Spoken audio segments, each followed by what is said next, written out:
Hey, I'm Taylor Dorsett, and this is the Professional Technical Interviewee. Technical interviews are hard, and every company does them differently. On this show, I interview engineering leaders to see what they look for in technical candidates, and then they perform a real technical interview with me. I hope you enjoy. I'm actually curious, because you mentioned specifically what you'll be working on here, or what you're working on now at Expedia. It seemed to me that this is maybe a little bit different than what people might think of in the product space, right? Like sometimes people think, oh, it's some customer facing something, right? Or like the flagship something. But it sounds like what you're describing, there's obviously some aspects that touch maybe what customers are using, but a lot of it also seem like internal apps to some extent. And I don't think of product in that way all that often. I guess I'm kind of curious what excited you about that, and then also where did you gain that expertise from? Because it sounds like that's a pretty specific area that is definitely a difficult role for them to fill, I'm sure. Yeah, 100%. So, the product management, the one that really on the stage and working with the customers and, going talk to the end user. In the case of Expedia is like the travelers or people who book hotels, book cars, and book vacation on Expedia. They are application level product managers. And it's a set of apps on mobile, iOS, Android, web, etc. And all those apps are running on a back end, and all those backends stack are running on a set of infrastructure, DevOps infrastructure, and set of security provisions and policy, etc. So the position I'm in is more like a platform product management. My customer will be the product developers or the production engineers of other apps. So really the experience that we are providing at our team is the developer experience instead of a customer experience. So it's like a UI UX for the user experience and the user interface.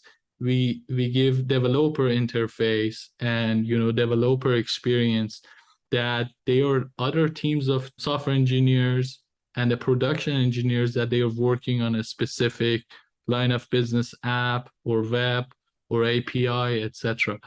And I think trying different domains and different things really gave me this understanding of how a platform needs to be developed to be able to give a best experience for the developers on the app level, on the API level, and different tiers. Like tier ones are the one dealing with the customers and they have live traffic coming in. Then there's internal apps, and then there's other API hooks and plugs in and everything. All of those needs to run on a set of servers or a cloud, public cloud. And when I start working with software developers, I always try to get better understanding of what is the underlying infrastructure here. Are we on premises or are we on cloud? And if it's on the cloud, what cloud are we using, or what product services are we using there? So with curiosity, it brought more understanding for me from the infrastructure and how the backend works. And then I try to also get different certificate and different training in those areas.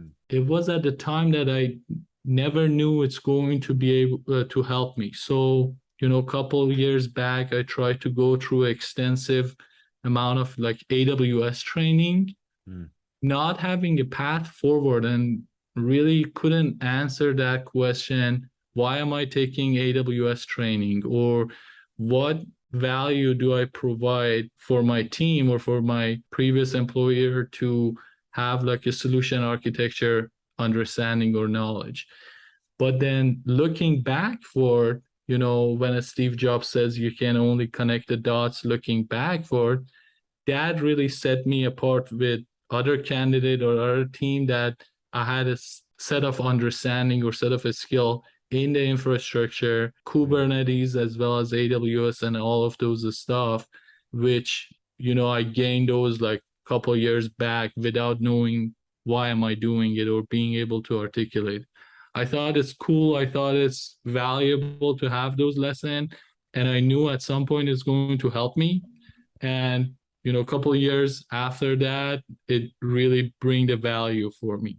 So that's another advice I can give to maybe junior engineers or people in early career, that really don't worry about what is the value, what is the immediate value to a set of a skill that you want to learn. It's like, if it sounds interesting and you see, a massive movement, a market movement toward that, really go learn that. If it's a new framework or if it's a new language coming out, go spend some times and invest it without having an idea that where this really plugs in, because it might not plug in immediately in your current role, but a couple years back you gain enough experience and skills that might come handy. Yeah. Well, and the curiosity and like excitement about it is going to make you actually learn more, right? Than if you're trying to force yourself to learn something that you're not all that interested in just because it'll look good on a resume, right? Yeah, it definitely is like that, the curiosity. And then if you can, spend hours digging into some problems or something to just learn it, that's really where the depth of knowledge really happens. Yeah. I mean, it's good for the resume that you can, patch up your resume with different certificates or trainings or areas that you're interested in. But also, if it's a genuine learning and coming from the excitement and curiosity, it's really, really helpful. And the retention on those are really, really high. When Yeah. you're not after, studying for exam or doing something for the sake of resume, the retention and the learning on those are really, really high. So I think it's the most important to get deep on something and then to spend hours on it, and not being worried about how does it plug in or how does it play out for me right now, because Yeah. later it will play its role. Can you share a little bit about how you feel you do in interviews? Do you feel like you're really good at interviewing? Do you feel like you're poor, somewhere in the middle? And maybe you can talk about this most recent job search, but even before, when you were maybe more in like technical interviews as well. I think I'm okay at interviews. I really try to be over prepared for an interview, and sometimes it's really good, sometimes it's really bad. I have horrible interview experience like anybody else. I have excellent experience with the interviewer. I think, coming out of the interview, I said, yeah, I killed it, I nailed it, but then not getting a job. And then sometimes I've done okay, but then we move forward and I got the job. So overall I think I'm like okay towards good. I really try to build that connection with the interviewer and understand what is their problem, what is their day-to-day situation that they are dealing with, and how can I help. So really try to focus on a couple of things. If I can make the connection that the interviewer likes me, if I can articulate my experience and skills and my background, stories, etc., resume type thing, articulate that and transfer that through the interview time, because it's limited. You can't talk about all of your experience at all of your jobs.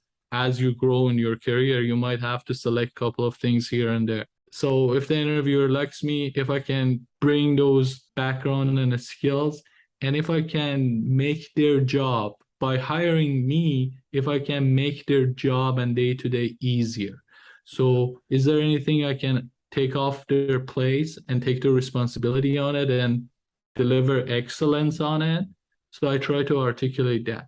I think these three always win for me. Creating that connection so they like me, it's happening very quickly, but then you can evolve it through the course of interview if it's half an hour, 45 minutes. And then how you can present yourself, your background and skills in that short amount of time. And if there is something that you can take off their plates, make their job easier, make their day-to-day more fun and more collaboration and smoother, there is nobody on earth that would say no to these three things. I like that. I think that point of articulating your background and almost being selective of what you bring up, right? Especially as your career grows, I think that's something that's not thought a lot about, but it's so critical in interviews. It's almost an art of working in specific things. It needs to be brought up if someone doesn't ask the question, right? Because sometimes people think, oh, it's on my resume, they'll see it.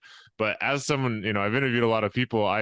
Sometimes you look at the resume and sometimes you don't, and you can't rely on hoping that the interviewer knows this thing about you. If you know it's important for the job, to find some way to bring it up, right? And sometimes it feels a little forced, but often you can find organic ways to go, oh, that thing you mentioned is kind of similar to what I did in this previous role, and you can give them some example, right? And then that's kind of a check mark in their head of, oh, I know that this person knows how to do X, right? Which is much better than just hoping that it's on their resume and they see it. Yeah. In the interview process, you should not assume that the other parts know your background or know your resume, or like you said, they might not even have time to open your profile or open your resume and look at it, let alone understanding what you did. So you have to look at it from selling yourself and selling your background and selling your skills and ability to come join the team and being able to make their job easier, their day-to-day is smoother and more fun.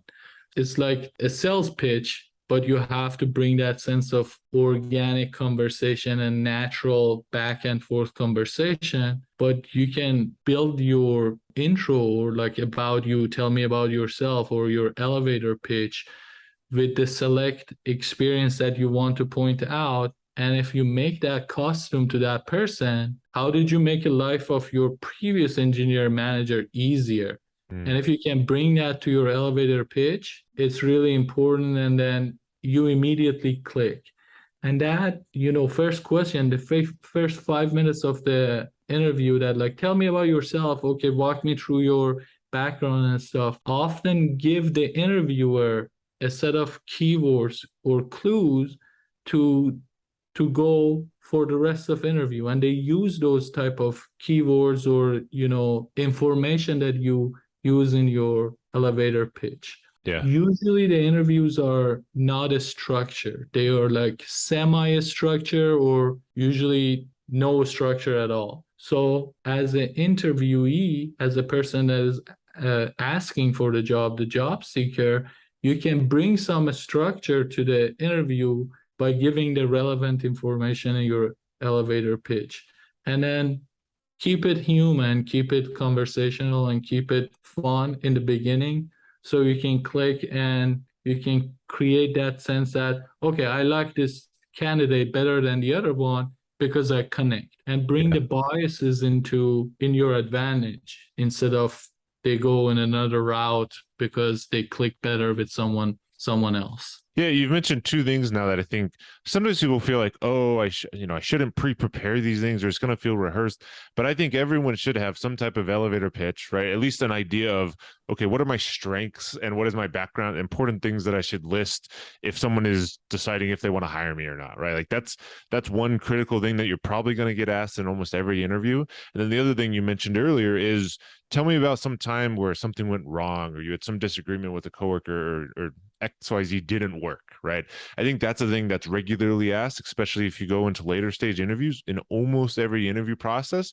And having some idea of, okay, I know I need to tell a story that shows that, something went wrong, acknowledge that there was some fault on both sides, including myself, right? And then talk about how we grew from it, how the team got better, how something good happened afterwards, right? And like being able to at least have that rough outline, and something to talk about saves you from being in a spot where you go, oh yeah, let me tell you about this really bad thing that happened, and then you kind of put all the blame on someone else, and at the end you go, yeah, but we got through it, and that doesn't really tell the interviewer much, right?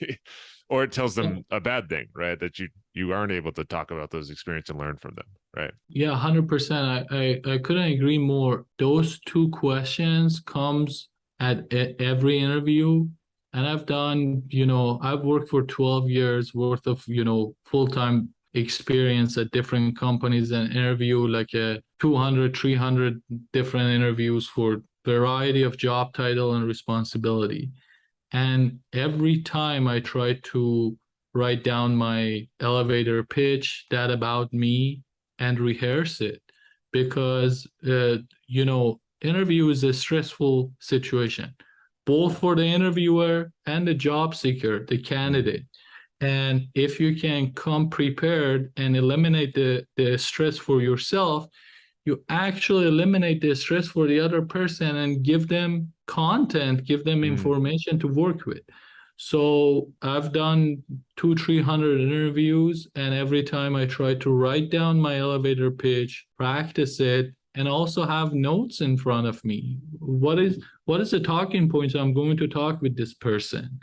And I'm doing the interview right now. It's casual with you, and I still have a talking point in front of me. The list of questions I have to answer, list of content that I want to touch base on, the things that I want to bring up to this interview. And every time it brought me some value, and then showcase that it can be done better and better. But preparing that questions and have the list of notes and the talking point in front of you is really important. Practicing those elevator pitch is really important too.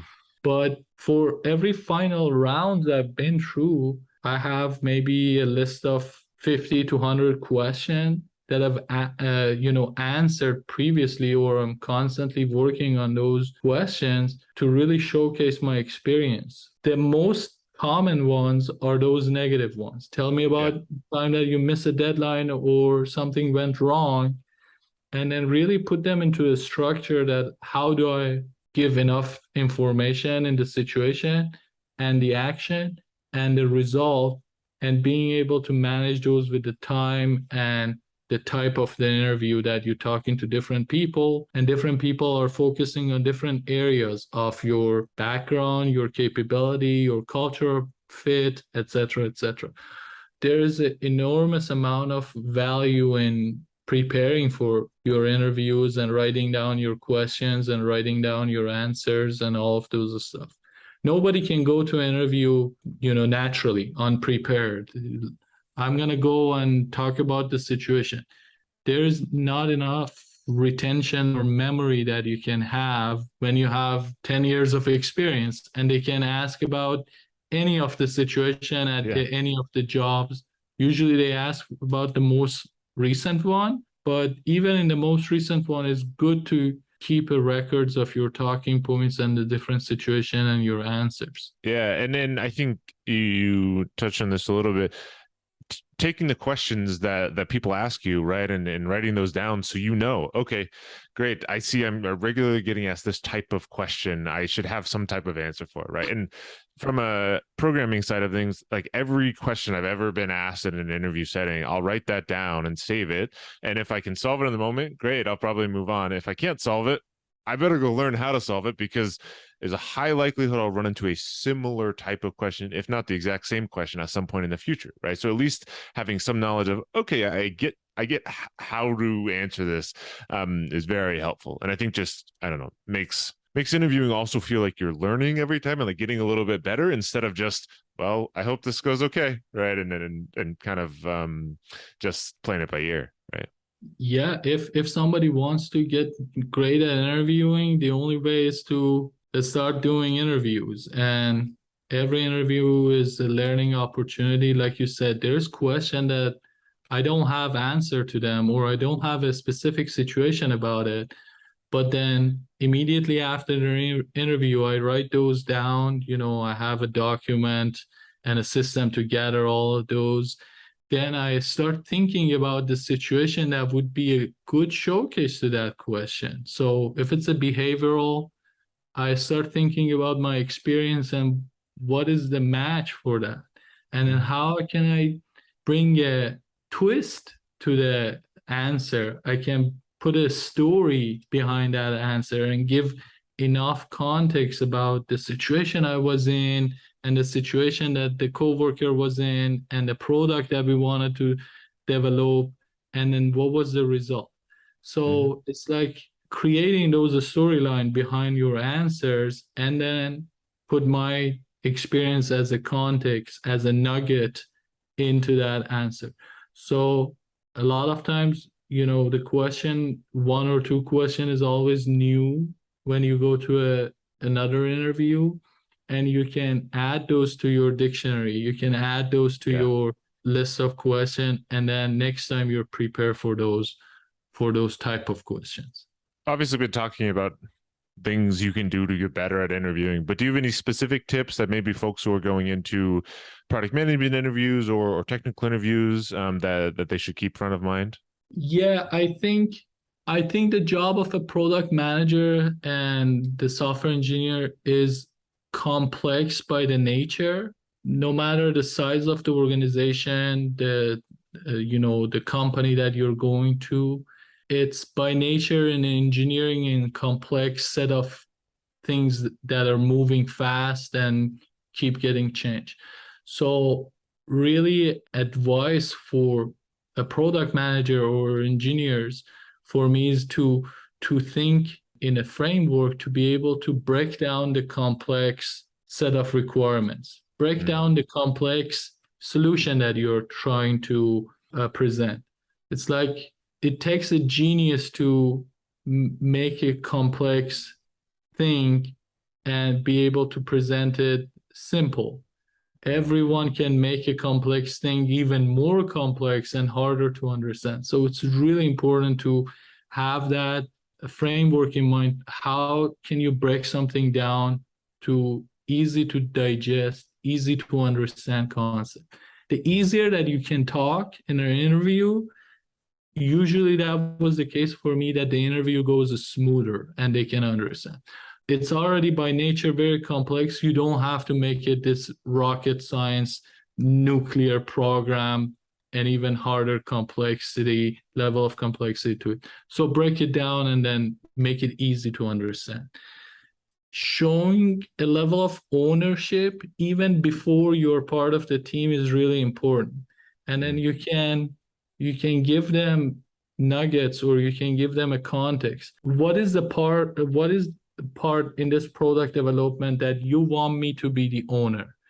With this type of question, you immediately trigger that into the interviewer that, okay, this person is have that sense of ownership and responsibility, instead of just putting your hands in the air and say, it's not my, responsibility and I don't own it.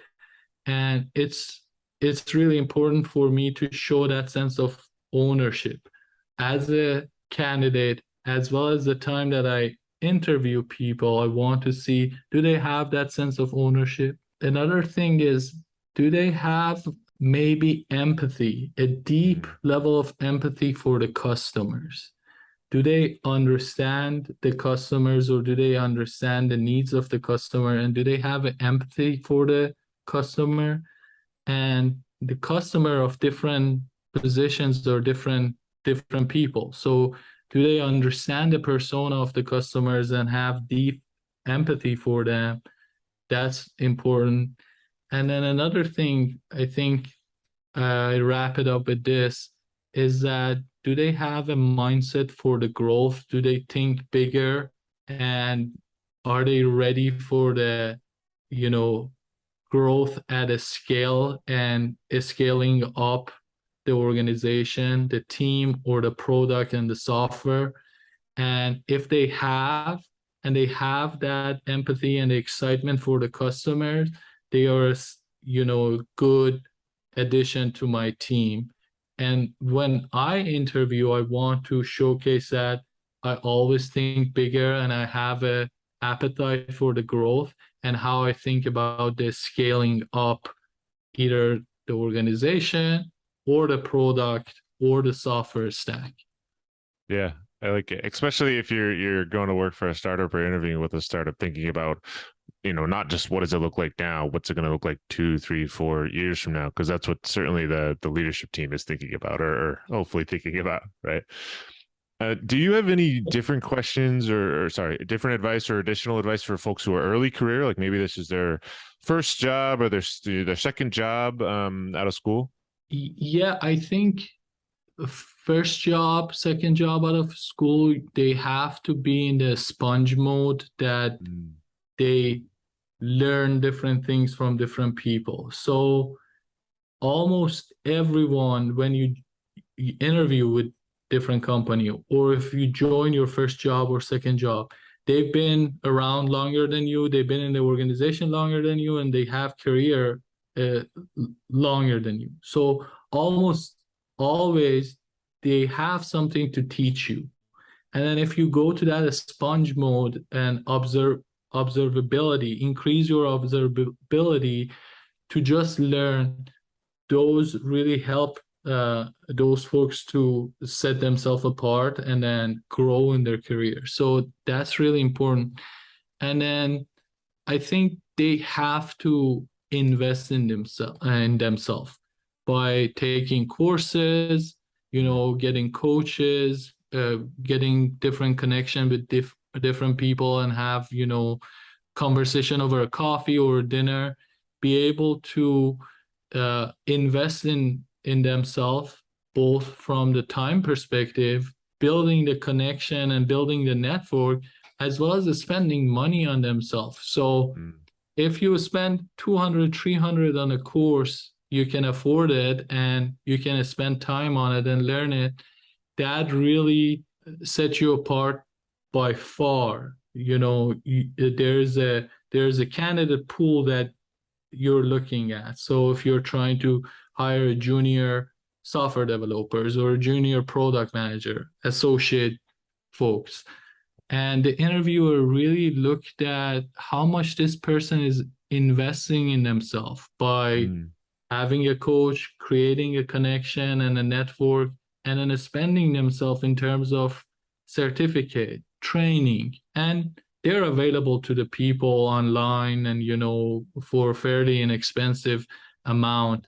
But really taking that, it sets you apart for success, and then from the other candidate for sure. Sure. I think that the growth mindset is so important at that stage in their career, right? Because you're not being hired for your skill set on day one, right? You're being hired for the skill set you'll have 6 months in, a year in plus, right? Like that's what they're really looking for. Is there anything else that we didn't touch on that you wanted to bring up before we come to a close? No, I think we covered a lot of different topics. I really enjoyed the conversation. I don't have any question for you. Was there maybe a last topic or something that you wanted to touch base we didn't get a chance to? Yes. You mentioned earlier maybe some interviews that didn't go so well. So I always ask folks this. And I should clarify, it's so people who are earlier in their career can see, okay, well, if Bijan went through terrible interviews that went so poorly and he's a very successful product manager, right? Maybe if I'm going through terrible interviews, everything will be okay too. So do you have any interviewing horror stories that you're willing to share or talk about from the past? Oh my God, yeah. So I was interviewing for a software engineer at Amazon, and somehow I got passed through the recruiter, and immediately after recruiter, at that time they were doing technical interview. And like I said in the beginning of our conversation, I wasn't such a great stellar developers, but I got to interview, and the interviewer at the beginning of the interview wanted to see the boundary of my knowledge in a certain stack. So a really, really complex and hard question to ask, he started with that. And so I lost all of my confidence and all of my preparation and stuff, so couldn't answer. So I mumble and then answer a couple of irrelevant things to that question. And then so obviously he brought the level of the complexity or the skills for the next question a little bit lower, and I couldn't answer that question either. And so I was getting an easier and easier and easier question every time. I have like 4 or 5 questions that I couldn't answer because I lost it totally in the first question, and there was no coming back from that hard question. At the last question, it was like almost, can you write down an array? Can you reverse the array? Can you reverse this list or array? I couldn't even answer to that question.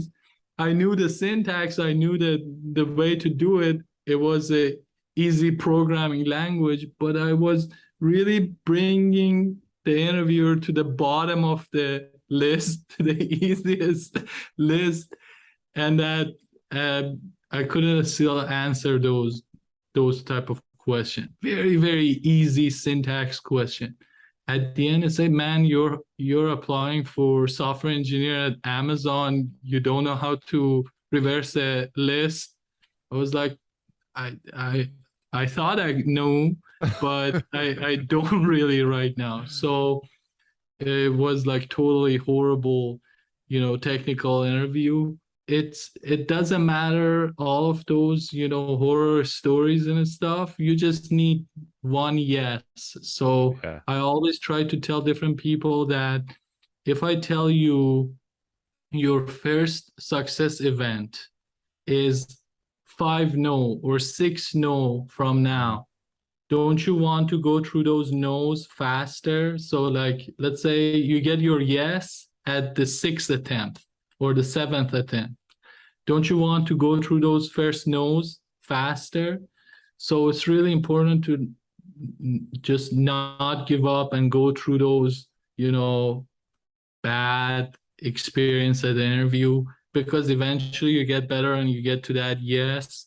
And the first yes would be the starting point for the many yes. But that was one of my horrible stories of technical interview. Yeah, well, I've told this story many times before, but I could relate. My first technical ever, I got asked FizzBuzz, and I forgot how to write a function. I literally, my hands were like, I can't type out how to even write a function, right? And we got through it, but it was I hear you. So there is hope, right? Yeah, there's always hope. Yeah, for sure. Great. Well, thanks so much. It's been a blast. Anything else you want to mention or plug? No, I enjoyed the conversation. Again, thank you for having me on the show. I really enjoyed, chatting with you. Great. Well, thanks so much. Of course. Thank you for watching the technical interview portion of the Professional Technical Interviewee. If you want to tackle this interview question, you can find it at github.com/professional technical interviewee. New episodes are released on the first 4 Thursdays of each month. Find us on YouTube at youtube.com/Dorsett or on Apple Podcasts or Spotify. Make sure you subscribe so you don't miss out on new episodes. And remember, keep practicing.